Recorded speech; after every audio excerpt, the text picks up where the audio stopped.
Hi, it's Amelie. Today, for just practicing, we're going to play Kohler's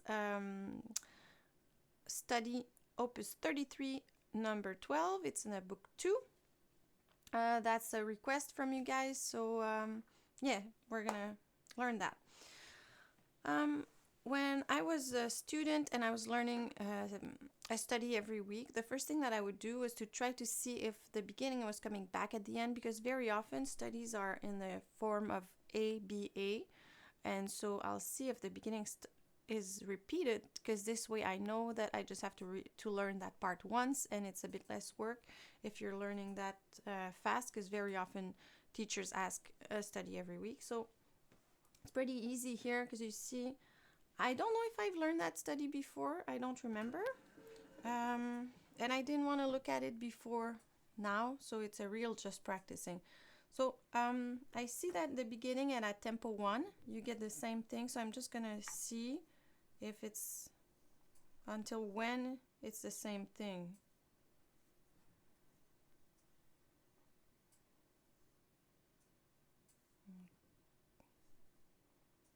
Sometimes they change lines not at the same moment, so you have to focus. Okay.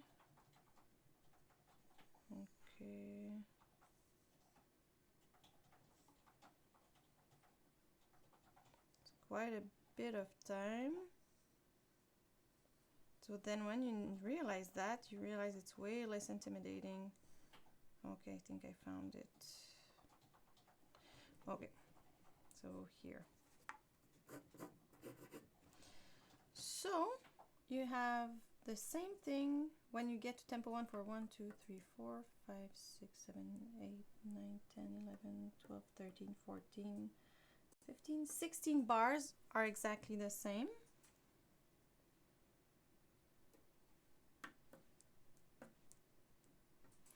Yeah.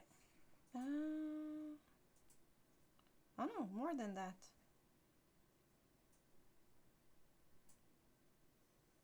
Sorry, I made a mistake.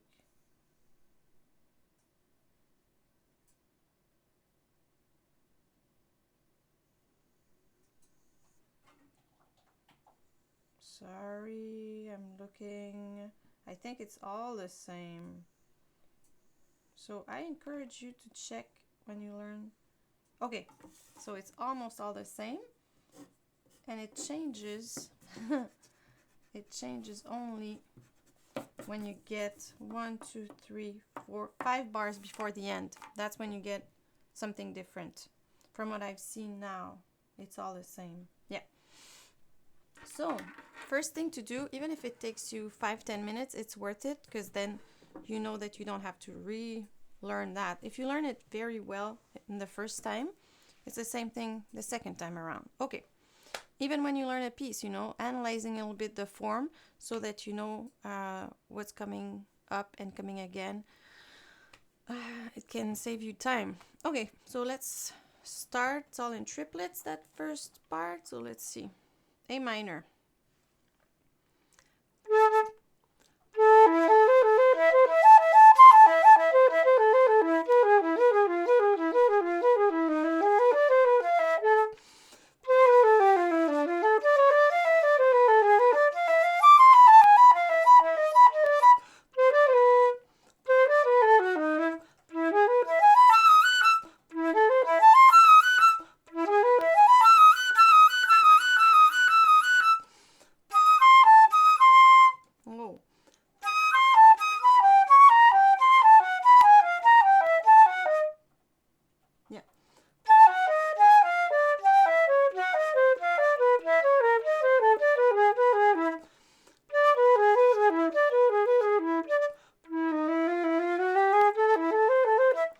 So you see all that part that goes down chromatically, you have the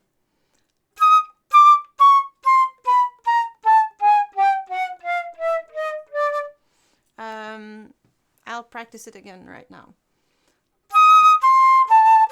I'll do it all detached.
try it once.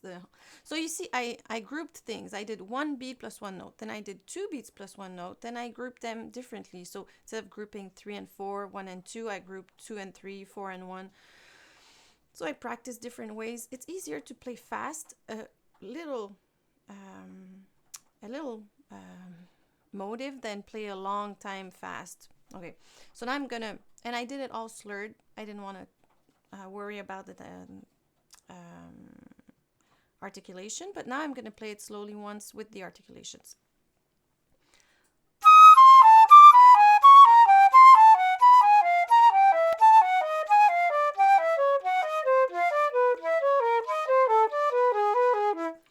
Okay, so now I get it, you know, and it's that's how it is. You know, in the beginning, it's only an A minor arpeggio. So if you know your A minor arpeggio,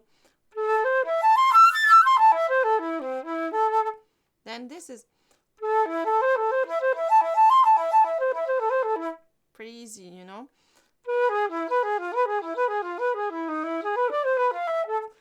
All those other things are like, the beginning is really scales and arpeggios. So if you know them, it's going to be easy. Like, obviously, if you know them, and also if you can recognize them quickly. And that comes with time. If it's like, it wasn't easy for me when I was even, you know, learning for 10 years, let's say. Now it gets easier and easier with time because you recognize the patterns all the time. And so try not to learn, if you can, try to start learning it ahead of time so that you don't have to jam pack your brain with all of it in one day. And so you can learn a couple of lines each day and learn them well, but also then try to identify where it's a bit more difficult. So here you see the beginning for me was pretty straightforward because I recognized those arpeggios and scales.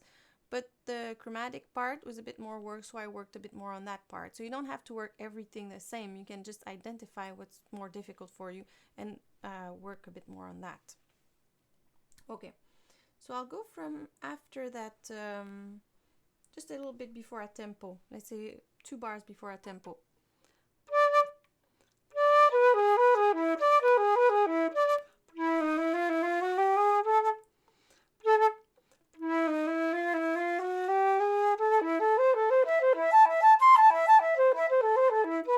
You see, that's also a repeat from the beginning. So let's say that you've put a lot of time to learn those 4 bars. Those 4 bars are the same as the first 4 bars. So just knowing that, you can even write it down, you know, and make a little hook between those 1, 2, 3, 4 bars until where it changes. And then you know that if it's a lot of energy for you to learn that, you know that's been learned already, so you can continue. Obviously, at the end, you'll have to practice playing the whole thing, but if you're just learning the notes, that's an efficient way.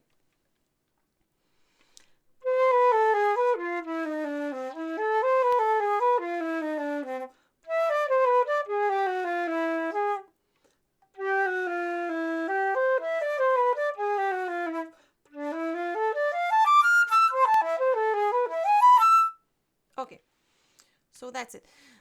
So I would advise you to practice in different ways. Put a metronome very slowly. Repeat lines. Like the way I used to learn studies was I would take one line and repeat it 3 times, and then maybe the next day, like I would do as many as I could and put a little X next to the line. Then the next day I would group 3 lines and practice them 3 times so I can make a bigger increment, and then a whole section, and then the whole study. Because it was easier for me to learn it little by little like that.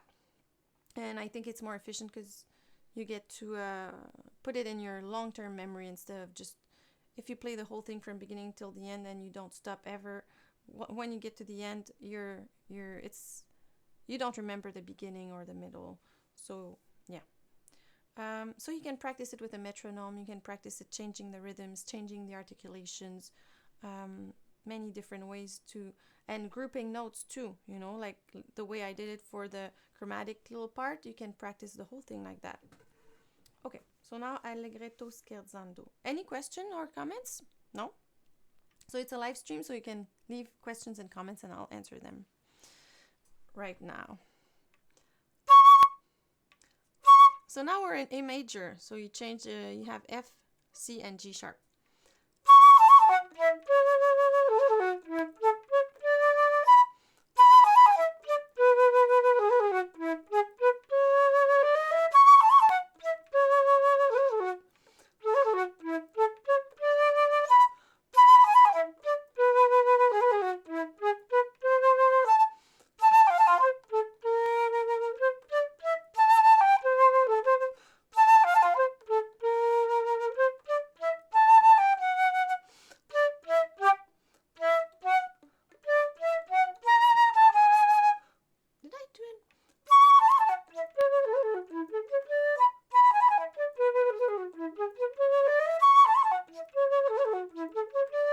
Yeah, okay, I did the right.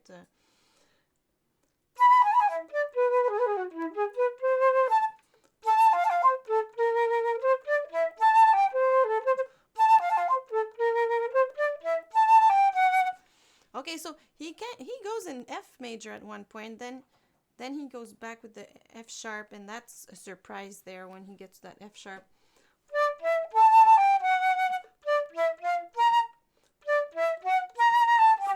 So now he's in G minor.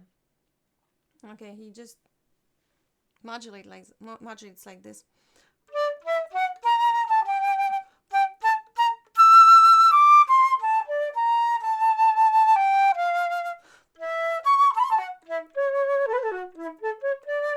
So that part is exactly like the beginning of the Allegretto scherzando. So here you can put a little sign.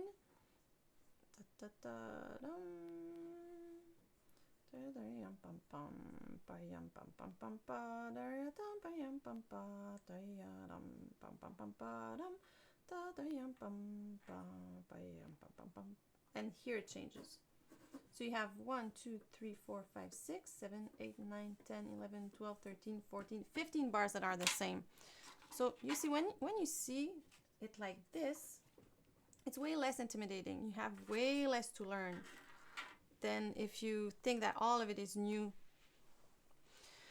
So I can skip those bars and go to before tempo 1, 1, 2, 3, 4, 5, 6, 7, 8, 9, 10 before tempo 1.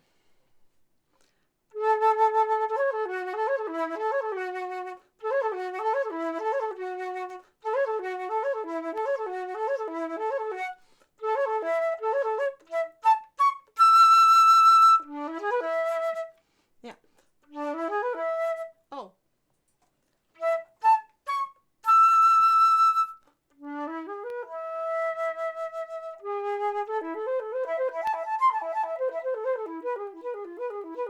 Okay. I guess that what is stentate P and rallentendo? What does stentate mean?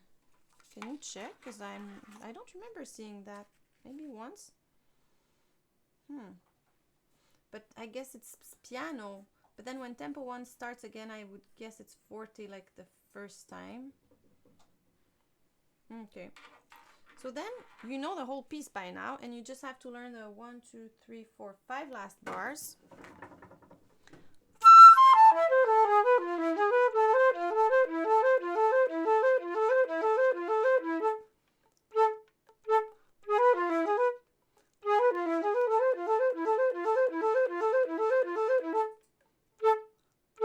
So it's the same thing.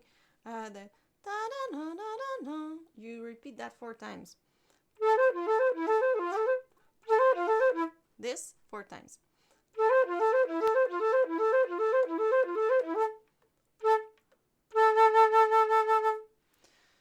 So that's how analyzing your piece or your study is efficient, because they repeat a lot of stuff. They won't say it, like they don't put a repeat sign or anything, but they just rewrite it. So if you take the time to analyze a little bit, it becomes less overwhelming to learn. And once you know the whole thing, then you kind of have to practice playing the whole thing without stopping, because it's another thing. You know, you learn the notes and then you have to practice performing it.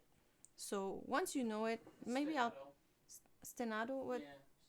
Stenato? Yeah. Heavy? Labored heavy. Yeah, that's what I thought. Heavy, because there's accents on it.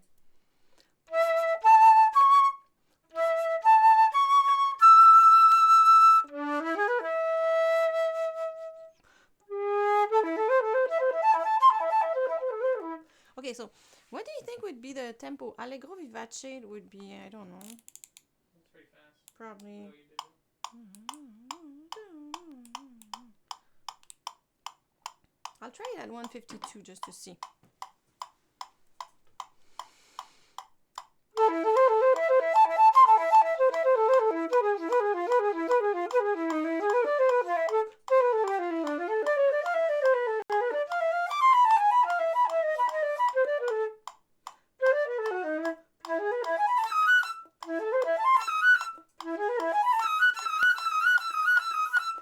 Oh my god.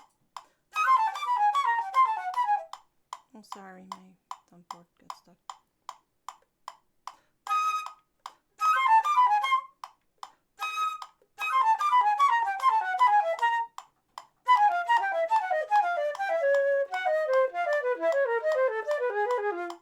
No, E natural.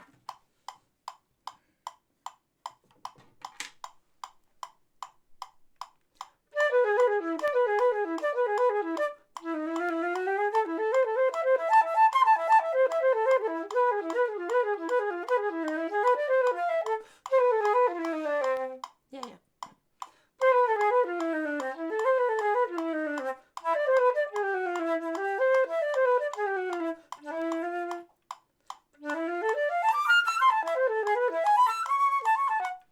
And here, scherzando. It's fast too, but it's allegretto, so it should be a little bit slower. Maybe 120? I'll try it.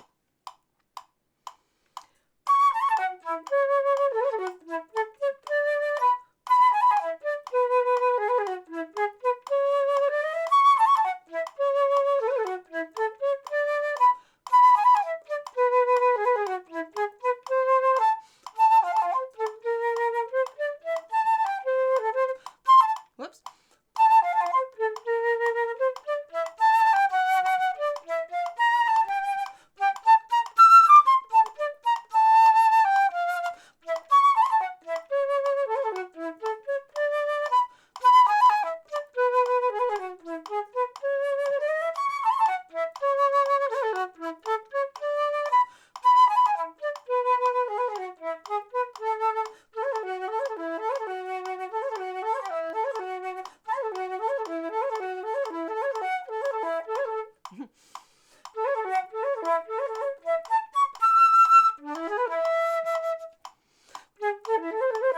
And then I said 152 here.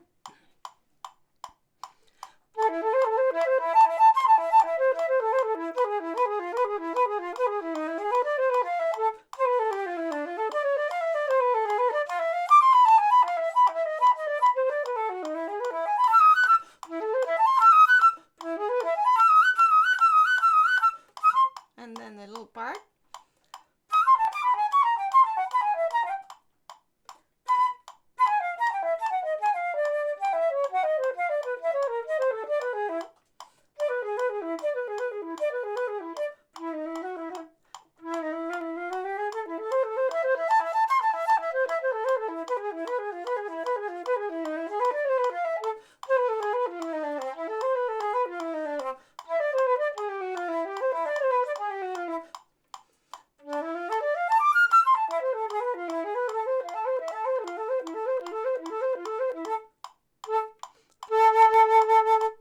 Okay.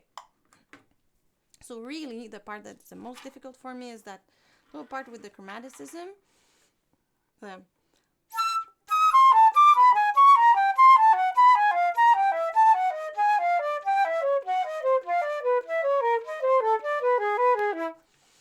so let's say I had a week to learn that.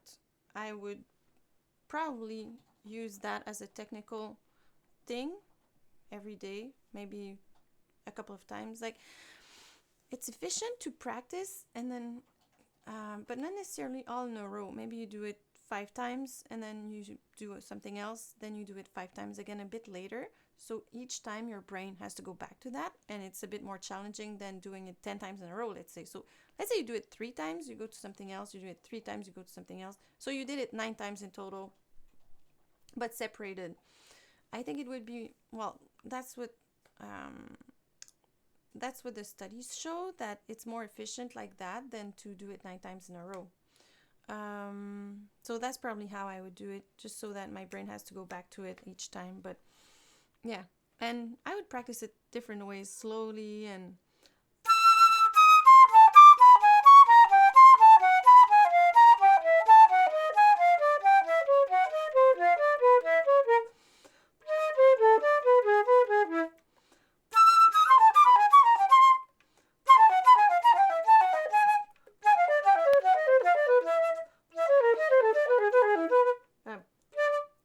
I could do like the same bar a couple of times.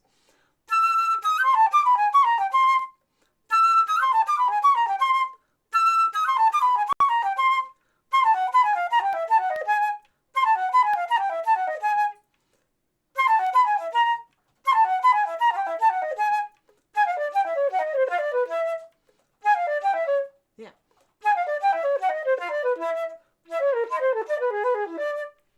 And then maybe one slowly.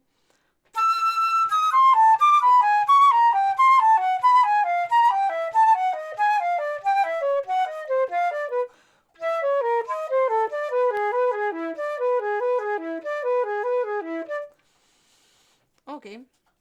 And then once the whole thing, I'll try to do it fast.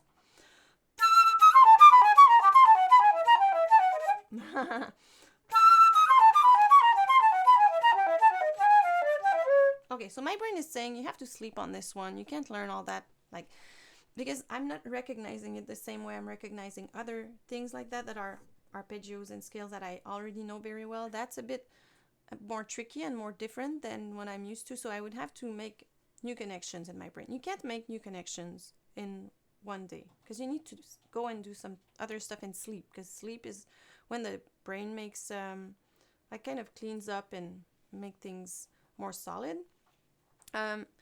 And so I think for today I wouldn't be able to get to much better than that in this sitting, but that's why I don't like, it's better to start learning your things way ahead of time. Don't start the day before. That's not a very good idea. So I think I could play it once very slowly, not very slowly, but a bit slower, just to make things a bit more, and then maybe once without the metronome as best as I can, and then that would be it for that piece. Good. Any question, comments?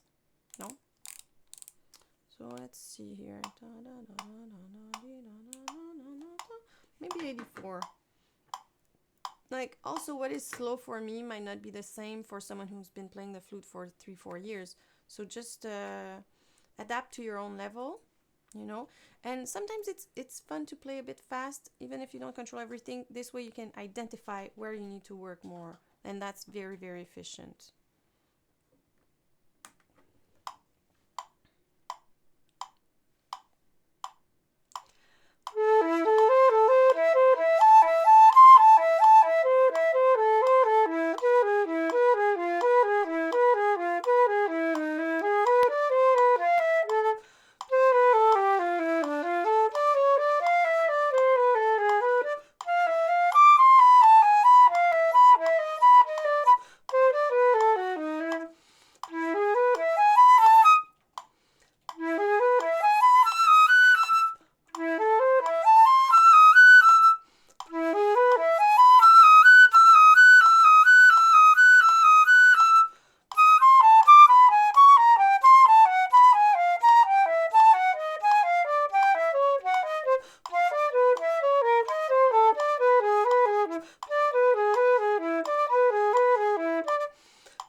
B instead of the C.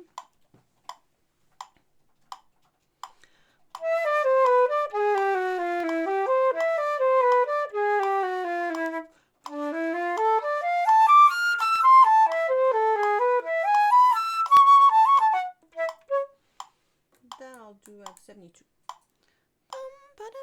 Bum, bum, yeah.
I'm not sure I want to redo that whole thing slowly. I think I'm gonna start just before it changes. I'll start from that chromatic thing so I practice it once more. 3, 4.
Okay, obviously when you practice slowly you will feel that you maybe need more air. So it's better to choose where you're gonna breathe when you're playing fast, I think. But yeah, I don't know where I was breathing. I think I was breathing when I had a quarter note just after the quarter notes. Yeah, and after the rest in the second part mostly. Yeah. So just before I do it one last time, like I'll try to do it once without a metronome, just performing it. Like as I said before, when I was learning one study a week when I was younger, I didn't do all that in one sitting. I would really spread it out, identify the things that were coming back, and being efficient about learning all the sections and then putting it together at the end. So that's something you can do. Obviously, like using rhythms, all those things are very good when you practice. Using a metronome, getting a bit faster each time, all that, But analyzing a little bit, knowing what scale you're playing, what arpeggio you're playing, all those types of things, it's efficient too, and knowing what's coming back. So, yeah, if you're interested in, just before I play it again, little things that I want to say to you. So if you're interested in taking lessons with me, we offer Skype lessons or other means of doing lessons remotely.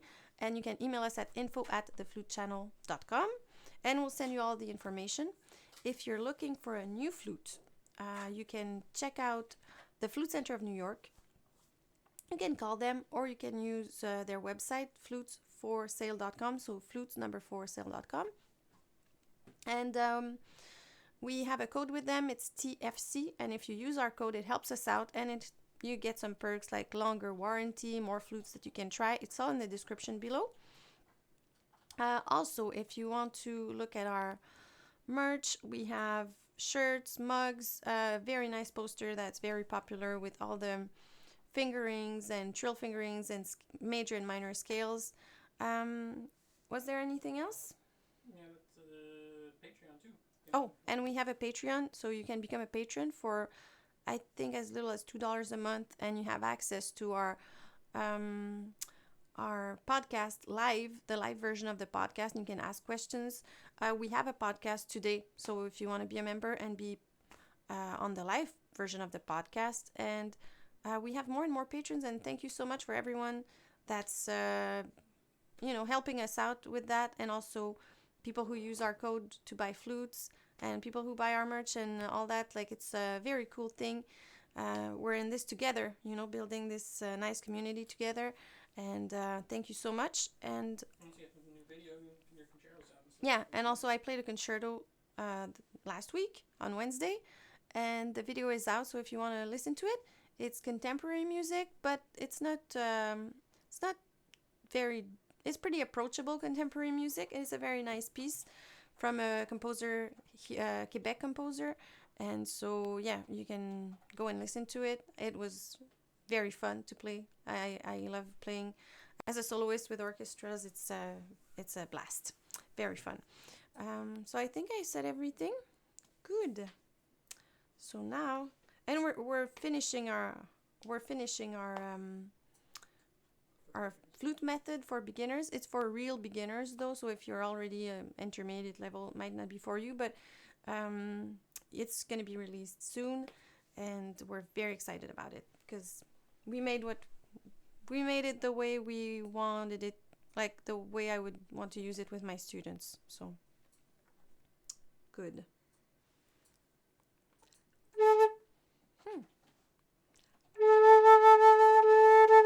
Let's do this.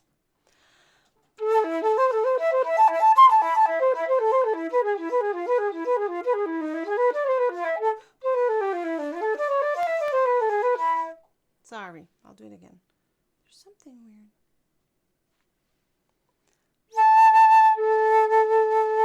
Okay.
so as I said before, it's always that same little part that I find difficult. And I think it's the E sharp that I was...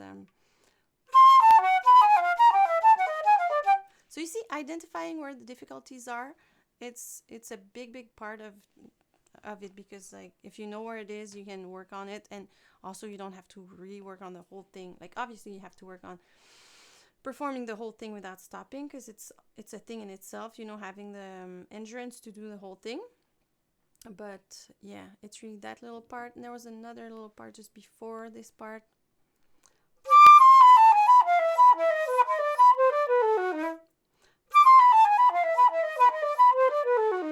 Yeah, that's not as bad as the other one. So that's how I would go about practicing it. And I would alternate fast, slow, all those types of things. And obviously, like I said, practicing to perform the whole thing. It's a thing in itself. And learning and performing are different ways, and you have to work on them both, but separately, I think. Do you want to repeat the questions when I say it? Yeah. Cool. Diego wants to know, I've recently started to play the flute, and I'm having trouble switching between octaves. Any tips you guys could give? I'm aware that embouchure is key, but is there anything else I should keep in mind? Okay, so Diego is saying that he just started the flute, and it's difficult for him to change octave. We have a video about changing octaves, I think, so you can look at that, but mainly it's about airspeed. When you play in the low register, you use slower airspeed, and higher register faster airspeed. So slow air, you can put warm air in your mouth, like like that. You go, and faster is colder, so and by changing the airspeed,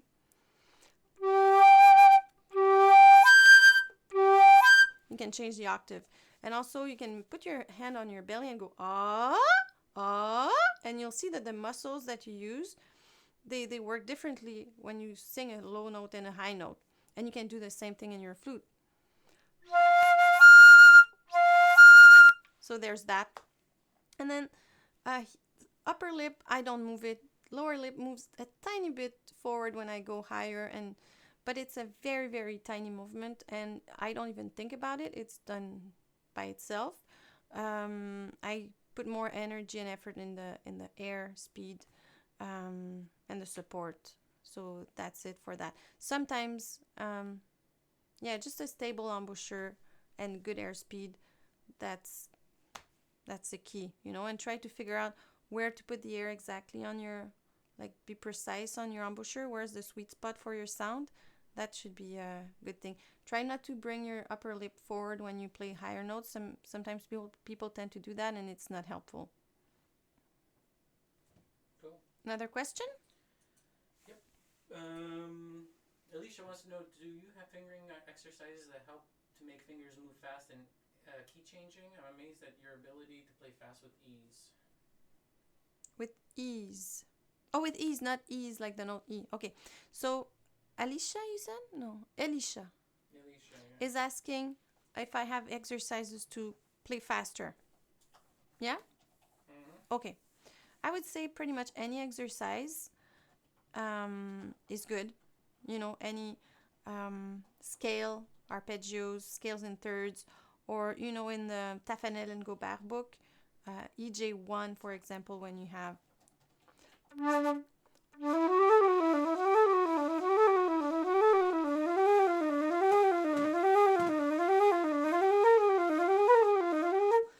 So something like that. The thing is, I think, repetition. So if you choose something, maybe the thing is to practice it until it becomes easy and until you can play it fast. If you're always changing exercise and it never becomes that easy thing, automatic thing that you don't have to think about, then you can't train your fingers to move faster. So obviously there's always the same things of keeping the fingers close to the flute. Personally, some people say I keep my fingers a bit far, but I still play fast. So it all depends, on each person. Where our bodies are built a bit differently, but don't put them far on purpose. Keep them as close as you can. Also, using rotation, I try not to think of technique as lifting the fingers, and I try to think more of type of rotation that's not really seen, but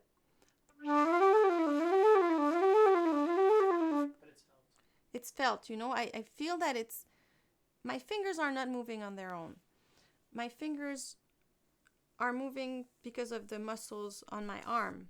The muscles on the top are lifting, and the muscles on the bottom are closing the fingers. And so if this part of the arm is more free and supple, then the fingers will move easier, with more ease, and will be you'll get less tired.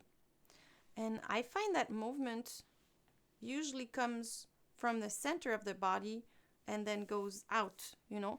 Let's say you move your arm like this, it should be the shoulder blade that's moving the arm, you know. So everything should come from the middle of the body towards the fingers. So if you think of a movement as just coming from the fingers, that's going to ask a lot of energy compared to if you think as the energy coming from the middle of your body and going into your fingers.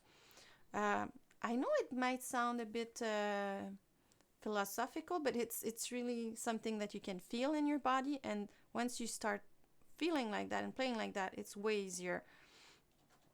Because if you try to, let's say, lift your ring finger, it's very difficult. But if you go like this and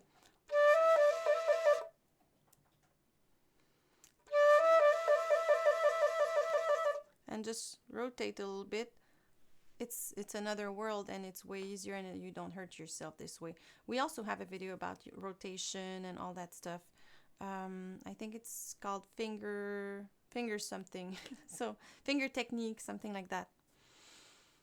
Cool. But like try to choose an exercise, work on it a lot for a week. Then maybe switch because you get tired of it, but come back to it, you know. Maybe have 2 or 3 in rotation and go from one to the other, but don't try to do a whole 20 pages of technique in one day. That's not how you're going to get faster. Yeah. And learning studies. A study a week is very, very good too. Surian said he got his Dizao flute and he loves it. Surian got a Dizao flute and loves it. Good, cool. I'm happy about that.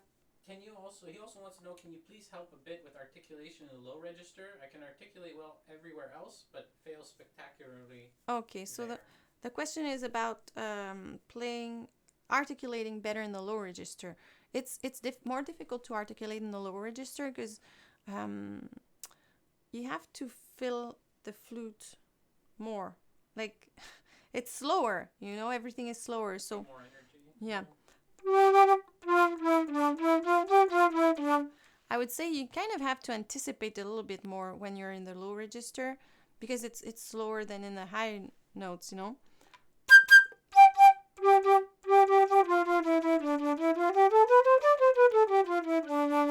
But I usually practice articulating in the low register. Is it because that the low air, people anticipate low airspeed in the low register when they shouldn't be? It should be low airspeed. Mm-hmm. It should be low airspeed. So it's about anticipating your articulation and anticipating everything a little bit because it's going to be slower. Yeah. When I practice articulating, I usually practice it in the low register because if I can articulate well in the low register, then the high register will be easy, obviously. So I have exercises like...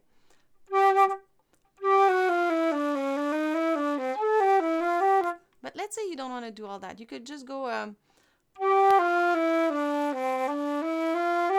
You do it once slurred. Then you go and put a little air bump, you know, on each note. And then you do...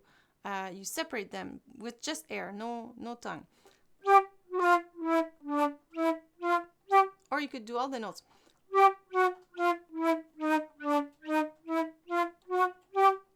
And then a ka.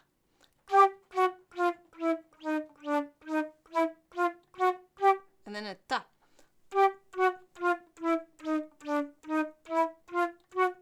Then kata.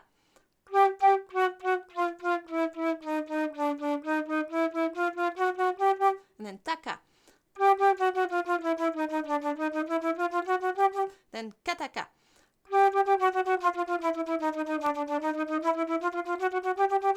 And then takata.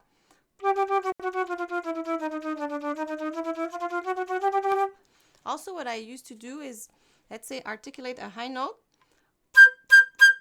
Listen to the quality and try to reproduce that on a low note.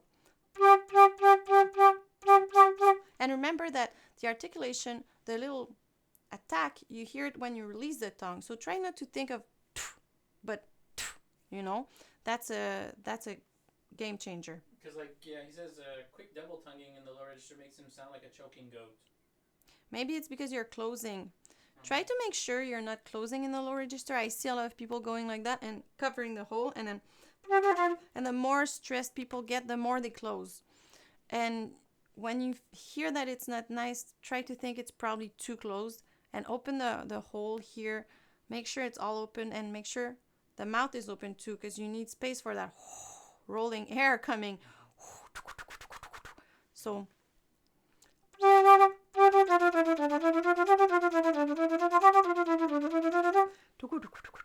really open.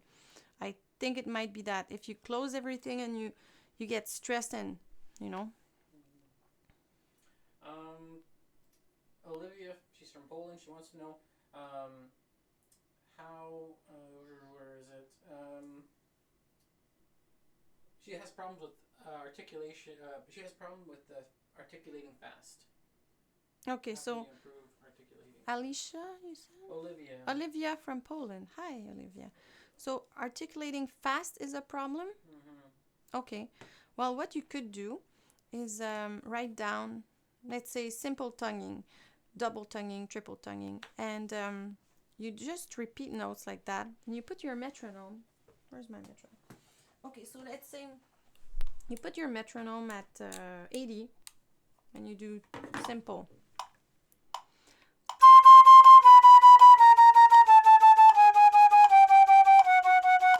Right now I'm like ta ta ta ta ta ta ta ta ta, and try to go a bit faster each day and write down where you were, and then push yourself. Even like, let's say I'm at 108. 108, I might get a bit behind, but the metronome will push me. And since I'm not doing a rhythm exercise here, I'm doing a tongue exercise. It's okay if I'm a bit behind, because I know I'm behind. I'm just working on the speed here. I'm working on pushing myself. It's like the metronome is my coach saying, hey, push more, because you have sometimes to push yourself, to unblock something.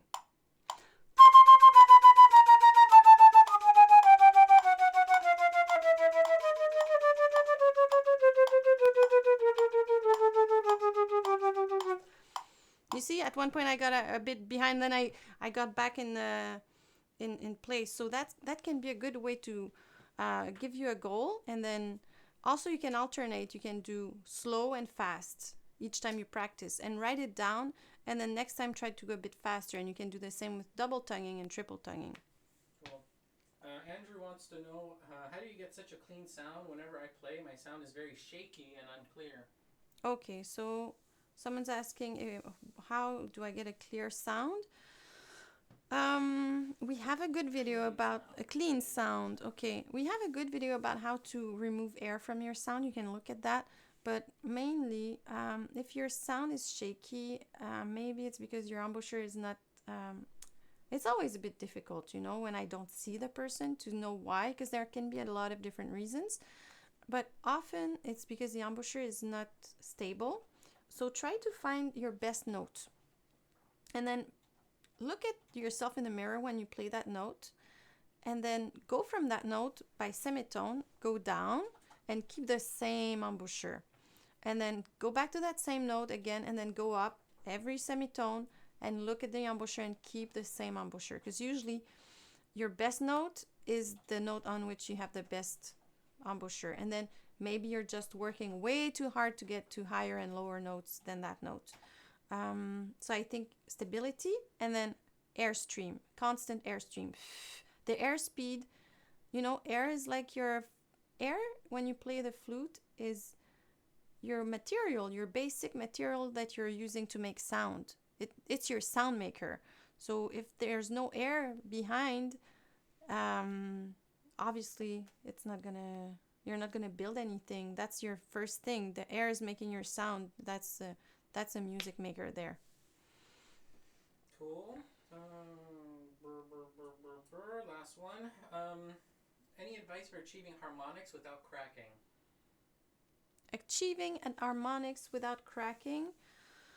Harmonic practice, I guess. Yeah, practicing it, and of course, yeah, it's about practicing it. I don't know.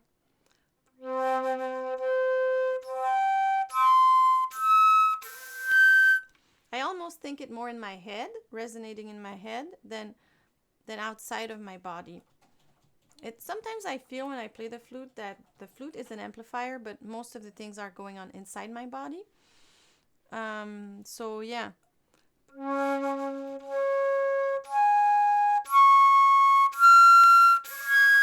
Maybe knowing the harmonic sequence and knowing what note is coming up. So maybe you can play on the piano. Let's say you play a low C.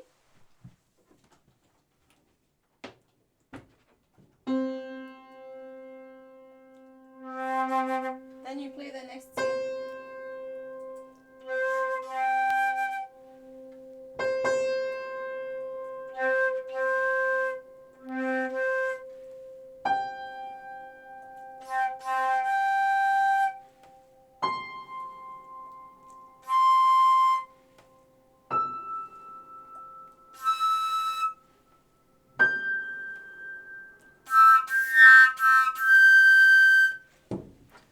Just knowing that it's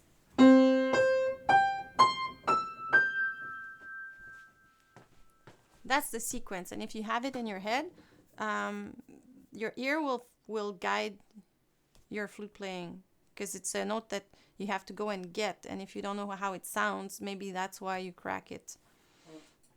Last question. What is the best warm-up for flute? The best warm-up, I think the best warm-up would be to be aware of your body, how you are, the posture, and then listening to your sound, playing long notes, slow notes. Personally, I like a warm-up that has different things. So I like a warm-up that practices a bit of loud and soft. A little bit of, I like doing chromatic scales fast. I like doing octaves. A little bit of articulation, a little bit of intonation, like, and then, so I take a note and I bend it up, and then I bend it down and I bring it back to the middle, and then I take the same note and I do a little crescendo and decrescendo, but then I try to keep it on the same pitch, like not going flat or sharp. All that. Yeah, dynamics, articulation. I try to do a little bit of everything in my warm-ups. But if I don't have to do everything, I tend to do a little bit of long notes, a little bit of articulation, at least. And a lot of awareness of my body. So that's it. Mm-hmm. But like that awareness, it's always like you can have it when you play. You can, and the more you work on it, the more it becomes natural, and you don't even have to think about it after a while. So that's it for today, I think. Yeah. So thanks for watching. I hope this was helpful. If you liked it, please like it. If you haven't subscribed yet, please subscribe, and see you next time.